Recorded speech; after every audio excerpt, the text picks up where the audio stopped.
Remember, sometimes people go to protest, they have borrowed money to participate in the process, and then you have finished an election, unfortunately you have lost it, and then you want to go to courts. Yes, we cannot lock you out, we want you to come to our courts, but we are still going to subject you to mediation. Because we know when you talk, you are able to bring on board what it is that you want us to do for you. Unless it is within, outside the law, that's when we cannot give it to you. But when you do mediation, and you have a judgment, or a process that is within the law, my duty as a judicial officer is to endorse it and be that's what it is because that is what your will is. People must understand that when you come to court, you cannot force you to do anything. And yet when you subject yourself to litigation, me as a judicial officer, I will hear the evidence and I'll make a decision or a judgment. When you do mediation, you come with a consent that is agreeable to both of you as parties that are disputing before court. So let the people who have petitions arising out of elections that have just happened recently come to court. We have mediators who have been trained. They will attend to you. Even some of us who are judicial officers are still doing mediation because when I have a judicial officer mindset, and then I want to be a mediator or I'm a mediator, already I can look at your case and know how good or how bad it is. Of course, we do these things. So I can be able to guide you or facilitate you when you are doing mediation. And as students that are still at school, use URI. You can already put this so that we have it on our website. It can help you to research. If you want to see how many judgments a judge has given, or how many decisions have been made on a particular aspect, go and just insert here, maybe say, I want to see cases of trespass between the year 2025 and 2026. All those cases that have been decided, you can go to your page and you're able to use them for research purposes, but also to get informed about what is happening in the country. Thirdly, we have Nexus that we use as judicial officers to also do research. Also, still as female judicial officers, we have accounts and we use it to do research. Let no one lie to you that we still have libraries with very many books. When you go to High Court, you'll be shocked. Our library is not very well equipped, but I think it is intentional. They want us to be pushed to be able to use the online services that we have, which the Judiciary and the government will gather pay for to do research and be able to give people judgments that can be stand the test of time. There are so many ways that we use technology, even in our phones, even in our homes. Some people do business and they interact with us. When I want to buy something now from anyone, sometimes I don't have to go to their shops. I use my phone to purchase. So even us as judicial officers who are familiar at that have embraced technology and we're using it. Maybe the level at which we're using it is what is still lacking, or maybe the nature of activities that we conduct on those online platforms that we have is a little different from yours, but just know that we use them. But also the Judiciary has a number of handles that we run. We have a Twitter handle, we have a Facebook, very where you can give us feedback on how you think our services are to you. Don't fear to criticize us as long as you do it in a respectable way. People are going to start saying, the Chief Justice told us when you attack a judicial officer, they will arrest you. Some of those things can be just put out of context. If a person came up and said, how she has my judgment and it has been pending for the last 3 years, that is a genuine concern, isn't it? No one is going to arrest you because me as a judicial officer, I am supposed to deliver a judgment within 60 days from the date of the last hearing. So people should get to know how we work. We are an institution that should be and must be accountable to the people because we don't work in a space where we are there just alone. But also our best and most important clients are you people that we serve. So don't fear to interact with us. Go to our social media handles, leave your communication there. We shall respond to it. And maybe it will help us to on our services because that is our goal. Our vision is to ensure that we are able to give the people of the Republic of Uganda justice. A justice system that fits all kind of people, no matter which color you come from, no matter which tribe you are, no matter who you are or where you become. Our duty is that we should be able to give you justice, and a justice that suits your needs. And now for me, because I've been to mediation, I cannot fail to use this space to call upon people to embrace mediation. This morning we were on NTV and we were sensitizing people on how they can use mediation in electoral disputes. If there is anything that is very expensive to litigate in, it's electoral disputes. When you go to a law firm and you want to petition maybe an MP seat or whatever it is, someone will charge you fees of about 15 million shillings. How many parents can afford that? Remember, sometimes people go to contest, they have borrowed money to participate in the process, and then you have finished an election, unfortunately you have lost it, and then you want to go to courts. Yes, we cannot lock you out, we want you to come to our courts, but we are still going to subject you to mediation. Because we know when you talk, you are able to bring on board what it is that you want us to do for you. Unless it is within, outside the law, that's when we cannot give it to you. But when you do mediation, and you have a judgment or a process that is within the law, my duty as a judicial officer is to endorse it and be that's what it is because that is what your will is. People must understand that when you come to court, you cannot force you to do anything. And yet when you subject yourself to litigation, me as a judicial officer, I will hear the evidence and I'll make a decision or a judgment. When you do mediation, you come with a consent that is agreeable to both of you as parties that are disputing before court. So let the people who have petitions arising out of elections that have just happened recently come to court. We have mediators who have been trained. They will attend to you. Even some of us who are judicial officers are still doing mediation because when I have a judicial officer mindset, and I didn't want to be a mediator or I'm a mediator, already I can look at your case and know how good or how bad it is. Of course, we do these things. So I can be able to guide you or facilitate you when you are doing a mediation. So I want to take this opportunity to thank the Law Society for inviting us and giving us this platform to speak for on behalf of the Judiciary, and I convey greetings from the Honorable Chief Justice of the Republic of Uganda and the entire management, top management of the Judiciary, and we are committed to work with the Law Society and whatever goes, because it's our first clients. They help us get connected to you, the members of the public. So whatever it is that we need to work on, let us sort it out and be able to work very well. We are cousins, like first cousins. So we cannot choose to be in a space where the lawyers do not fit, but also the lawyers are not fit in a space where we cannot be. We're supposed to be in one space, and this space is justice, and help the people of the Republic of Uganda be able to access that quality of justice that they have always desired. I say all this to good and my country. Thank you very much. God bless you. This is on. Ladies and gentlemen, I adopt the protocol that has been previously been considered. Thank you for the warm introduction. Happy belated Women's Day to the ladies in the room and to the ladies online and to the ladies that are in here that have come before me. It's such an honor to be right here. I feel like who am I to be speaking after all the wealth of knowledge, to be speaking after all that experience and everything that we've had in this room since morning.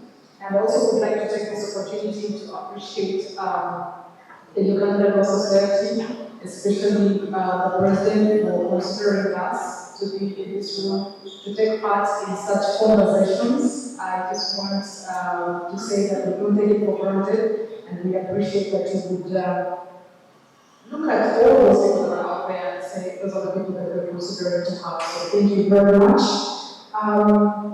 So you had a bit about me. I normally say that I am not one thing, I am several things.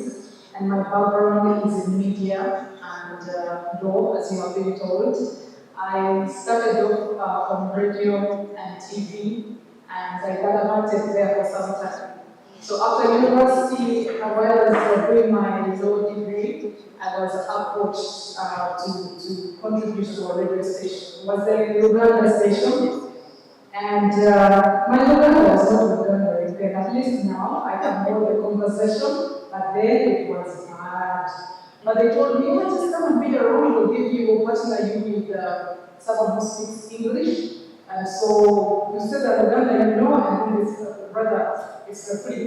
In fact, when he was able to speak in Uganda. So I went and did that for something like 4 to 6 months. And then after that period, somebody was at the speaking station called my supervisor and said we want that girl. And I can say that is when I began my official. The other one was just for showing that, for being there, and this was my official employment. And by the time I graduated LLB, my friends in fact went ahead and said Joy's father has graduated.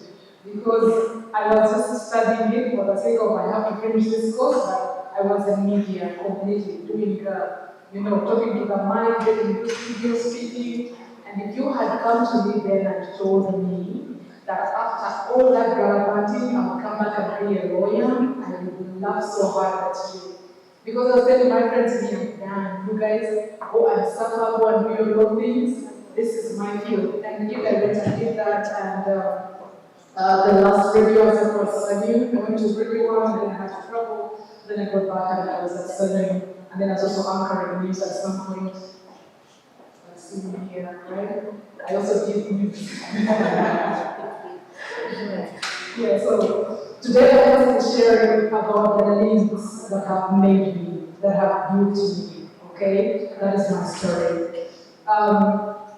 So in that story, I bring it to show you that, one, after going through all those stations, I reached that point because my brain in self-discovery, in getting to know myself more, I realized that my brain is really intense, okay? Intensity, I seek growth, I seek things that challenge me. And so I reached that point and I've done radio, I've reached all like the top stations around, but I felt like there was a discomfort, there was a yearning for more. I was no longer as excited as getting up and talking to myself in the studio and talking to imaginary people who are renting and singing, playing this song. Even at the university, I had a group of friends, and because I told my friends I don't even know how I graduated without a routine. Because I was doing the radio in the morning, and then after some time I had the news, and I was on the evening program. So that meant that I had to run away from, I had a chair next to the door. And I had a border guy who was always at the gate on my mask search, So I would, every time I say 30 or so, I would just dash to the studio, and then we have to do makeup, and then there's want to go to the scripts. So I'm dressing up and I'm reading the script, and someone in production is telling me this. So there was a lot of activity going on at the same time.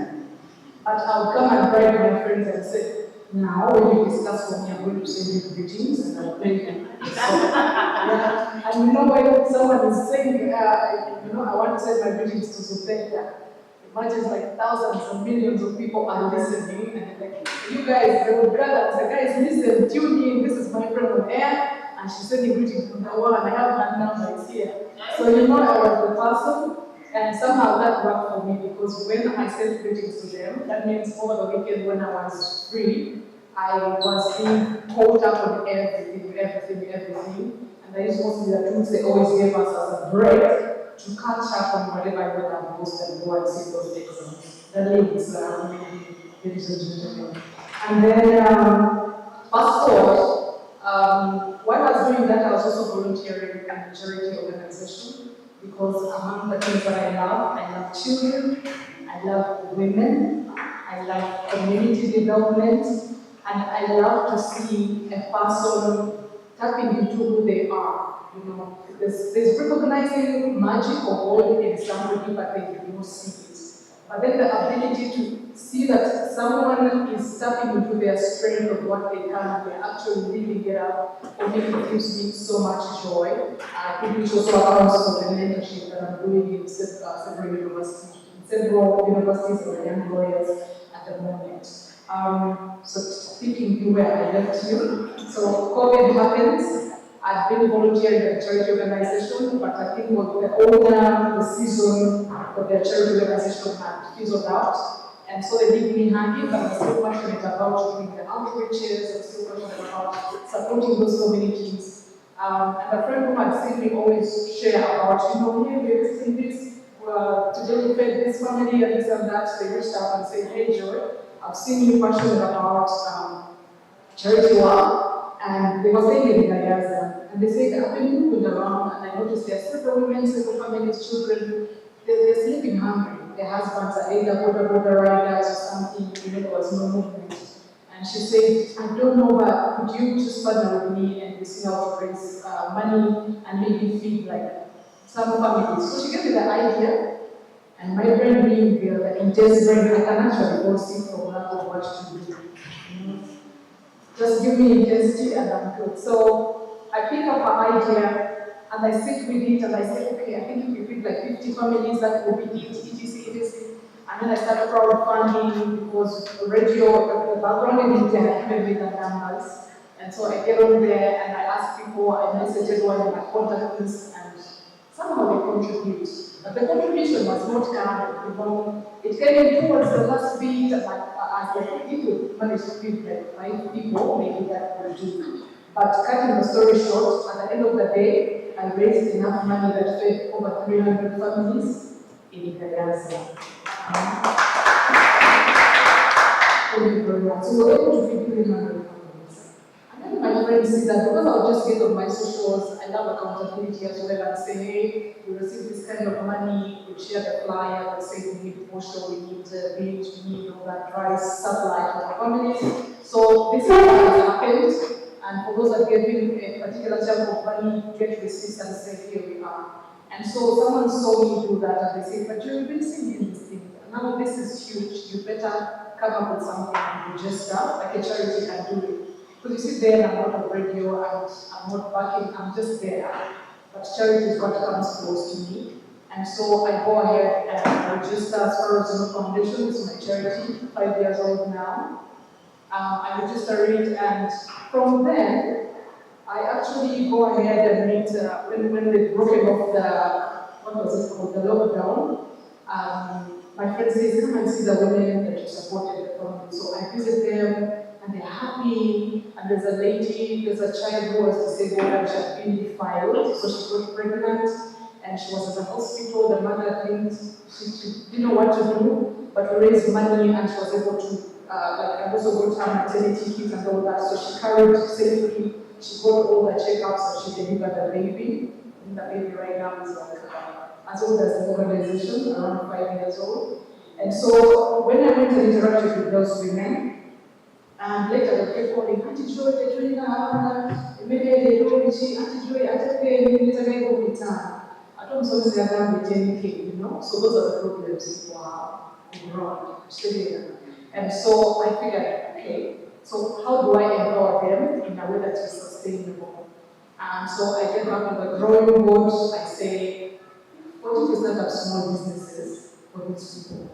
And so, me, in my joyness, I mean, I don't have any financial background and stuff, but I read a lot, I am in different circles, and so I said that I can talk to a person and break down information in small bits. So I go out there and gather a small group of women, talk to the local leaders and what. I started talking to them about skills. I get somebody in the area, you know someone who makes soap, yes, you know someone who makes, they call them briquettes. This chocolate thing they mix is like balls. Forgive me if I forget the name. And so I get these people, we set up 10, we have like 50, somehow we organize and we don't know if I will go, if you give me 5 people, but like 50 people show up.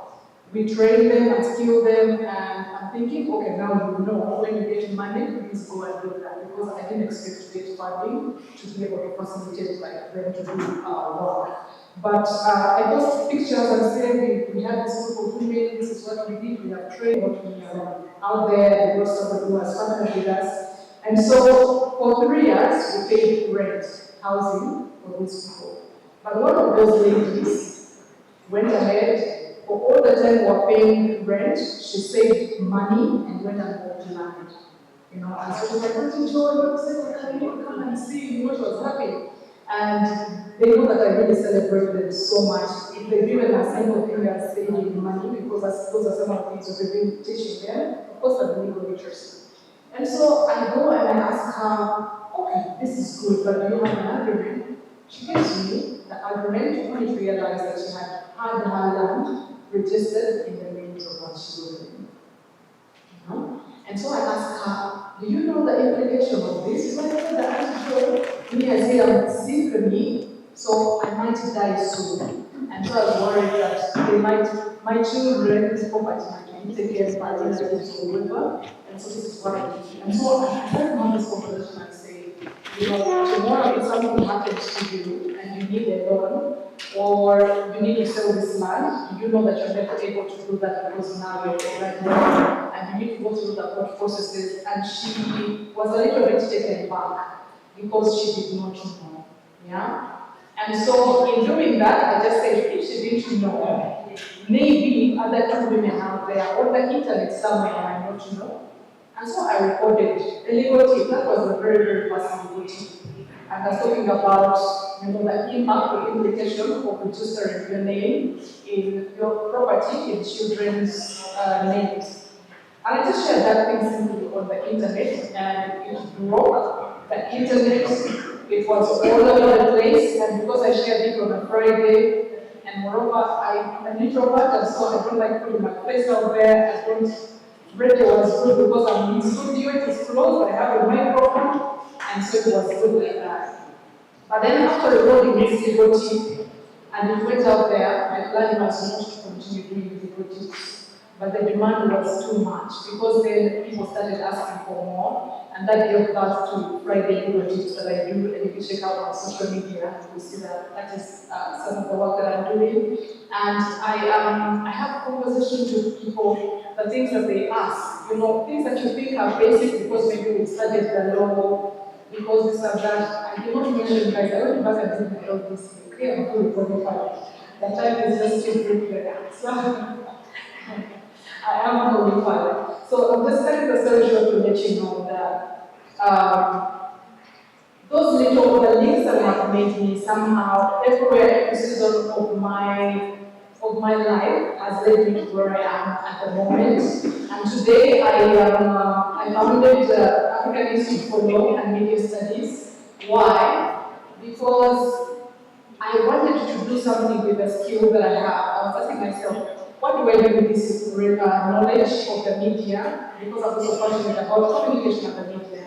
And then how do I bring the law that I have gotten and the training into one thing? And so that is how I came up with this institute. And the passion basically is to break down the law, is to have in small bits that can be understood, so that people know their rights, their duties, and obligations, because I believe that knowledge is power. And once they know, they can do better and make informed decisions. But then also looking at having conversations with the policymakers, with the players, you know, partnering with all kinds of the people that are there making things work. Because the law is made rather, and for the municipal job, okay? We study the law to serve the people. And if you see where we're going, the media, people are on the media, the clients, the people we're trying to address are on the internet. And so I'm using that media, I'm using my background, I'm using my story to put together something that will impact the community and society. And I have stories to tell that even though we are at the beginning stages, but here we are. And I just want to try more than it possible, but also for the hands and that have held me together because of like a lot of mentorship, people that don't expect anything less from me, people that don't allow me to make stupid decisions, or when I make them to pick myself up, because I'm not my own person, and I've been made by, I'm standing on the shoulders of great men and women that are on ahead of us. And so as I conclude, we are celebrating women, we're talking about give to gain, and I want to believe that in my story, at least you can see the giving that I have done and the gain that has come out, and it brings so much joy, so much pride to my heart, to just know that a child is in school because I pushed myself out of my comfort zone and I did. That a woman saved money and has worked over to money and her children have something to themselves because I pushed myself out there and I did, but also because they are links that are supporting me. And because I put myself out there on social media, that's how I'm getting opportunities like being a part of the JSC conversations. That I'm being reached out almost every week. I have a speaking engagement and I don't take that for granted as well, because for me it is the impact it's the giving that we're doing with the little that I have, because I am a firm believer that too much is given, much is expected, right?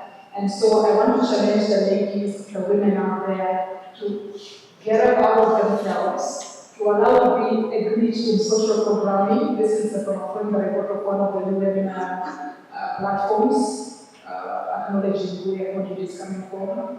You know, because we are programmed to function in such a way. And sometimes we're crippled by fear, we're crippled by I don't belong, we're crippled by fighting each other. Instead of linking arms, I believe we can do better if we support each other and know that there is enough sunshine for everybody out there. So I encourage our challenges to build ability societal programming, that is what we need, to be the things and the people and do all that we are expected, or supposed not to be doing, because the world is changing. To be a bug in the system, a crack in the matrix wall, to break those glass ceilings, to make waves, to make spaces in those rooms in the world, because I believe that you are empowered to empower. You're not given room so that you can be comfortable, so you can pick up another person and move up with them. And I want to also challenge you or remind you that you belong where you are, and the privilege of a life and a lifetime is to become who you truly are. And so, ladies and gentlemen, I just want to say that to the great women that have gone ahead of us, may we know them, but most importantly, may we become them. Thank you. My name is Mane Ozu. I'm an administrator. I work at the Judiciary Training Institute. My supervisor has already spoken to you and relayed some of the things that the institution is doing with regard to technology and the female judicial officers. She mentioned beauty among one of the things. How many lawyers here? How many lawyers do we have in here? Oh, okay. In the audience? You don't have lawyers? I see RNB everywhere, but I don't see your hands. Okay, well, if you're a lawyer and you do not know about uni, then I will say that you need to research yourself. How many of you know about uni? Uni. How many of you are using it? Good number. Thank you. So I work at Judicial Training Institute, and specifically my employment is law reporting. We are the ones that ensure that those laws that you use to research are on that platform. Okay? So what is uni? You all know what it is, Uganda Legal Information Institute. That's the platform. Now, what we do is basically to give free legal access. ULI. So what we do is to give free legal access to literally everybody. But then mostly our users are judicial officers, prosecutors, advocates, and students. Those at LDC, I know many times they call us and say, oh, we're not seeing this decision on what is happening. So people have embraced you. And currently we have about 300, and we get 350,000 users every month on average. 350,000. That means that uni has been embraced by all these people. And we are spread across 45 countries. The farthest being Nepal. Who knows where Nepal is? You know where it is? Where is it? At the border of China, southern border of China. Exactly. Very far away from Uganda. Okay? So that means that people have embraced uni. Uni is not just for Ugandans, it is not just for East Africa, but it is for the entire globe. So we have about 350 users monthly. There are people that access uni and use uni. And so far, we have about 41,450 cases or decisions on uni. When I came to uni, my supervisor's called was Joel Lugoye. When we went to uni, that was about 2.5 years ago, there were about 14,000 decisions. So in about 2 years, we'll be able to triple that number of decisions. Why we do that is because we know that to do your research every day, to be able to write a judgment, you need to research. And to be able to research, you need access to the information, and we make it readily available. Now, what are the products we're doing? The products we have on Uni are judgments and rulings. We have our gazettes, we have Hansards, and these are things that we know that we need every day for our decisions. Why do we have Hansards? Before I go there, what decisions do we put on Uni? We have judgments of High Court, Court of Appeal, and Supreme Court. These are courts of law. But other than that, we also have decisions from the tribunals in the country. And then we have decisions from the regional courts. East African Court of Justice, East African Court of Appeal, all those decisions we upload them because we know that you need these decisions. I remember previously in law school, we used to have all those books. Of course, they're still there. I don't know if they're still updating them because now we have one digital. So you have the EACA, I don't know, Adan versus R, I don't know what the citation is, but I think it's EACA also. So we now have this on Uni. You can go there and you find a decision. Then where do we have Hansards? I mentioned Hansards. Hansards, these are parliamentary Hansards. Why do we have them? What we are now doing at Uni is that we are making sure that when you're reading a decision, for example, and then you find a specific law which has been cited, you're able to know what was the intention of Parliament by the time they came to the conclusion that this specific section of the law should be the case. When you look at, for example, there's been an argument about rape and environment, whether a girl can be raped. Do we remember that as lawyers? Whether a girl can be raped? I think we remember that. So when you go to the answer, you will find that there was no intention by Parliament that a girl should fit in the definition of rape. So that is why we include things like Hansards on Uni. Now, the Uni platform has a number of features that can help you to navigate to be able to get these decisions. First of all, these decisions are arranged in such a way that when you know the decision was passed, let's say by Justice Nantes, for example, okay, you will just go to and type a name, or you will look at letters A to Z, and Nantes starts with N. So when you go to N, you'll be able to find Justice Nantes. And when you type in or click on Justice Nantes, you'll be able to look at all the decisions she has made which have been posted on Uni. So you don't have to run around looking for a decision or calling neighbors, friends, where is this decision? You can just find it there.